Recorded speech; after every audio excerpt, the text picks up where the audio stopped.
Šis video skirtas žmonėms neturintiems laiko apsipirkti, bet norintiems atrodyti stilingai. Prekybos ir pramogų centras Ozas pristato asmeninio stilisto paslaugą. Kodėl kreipiausi į asmeninį Ozo stilistą? Todėl, kad esu 2 vaikučių mamytė.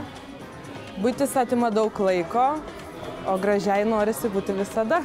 Štai 5 dalykai, kuriuos nuveiksite kartu su stilistu. Drauge apžvelgsite norus ir tikslus. Jūsų laukia išskirtinis dėmesys ir asmeninė konsultacija prasidedanti jūsų norų išklausimų. Papasakosite, kuo užsiimate ir ką veikiate. Aptarsite figūros tipą, patinkantį stilių ir prekės ženklus. Sužinosite, kad moters figūros tipai yra net 5. Kartu nustatysite, kuriam figūros tipui priklausote, ką turėtumėte išryškinti, o ką paslėpti.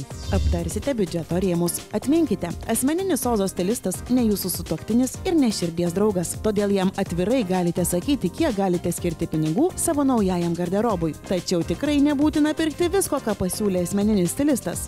Jei bus pageidavimų ir galimybių, eisite apsipirkti. Asmeninis stilistas išrinks keletą drabužių derinių, nufotografuos, kad galėtumėte iš šalies pažvelgti į save ir įsitikinti, kas tinka, o ko geriau vengti. Kiek kainuoja stilisto paslaugos? Jei paslauga naudositės tik pusvalandį, ji nieko nekainuos. Už antrą pusvalandį sumokėsite 15 eurų. Jei reikės, antra valanda kainuos 20 eurų. Bet jei apsipirksite už 100 eurų ir daugiau, asmeninio stilisto paslaugos kaina sumažės per pusę. Pavyzdžiui, jei praleisite su stilistu 2 valandas, paslauga kainuos 35 eurus, o apsipirkus už 100 eurų ir daugiau, tik 25 eurai.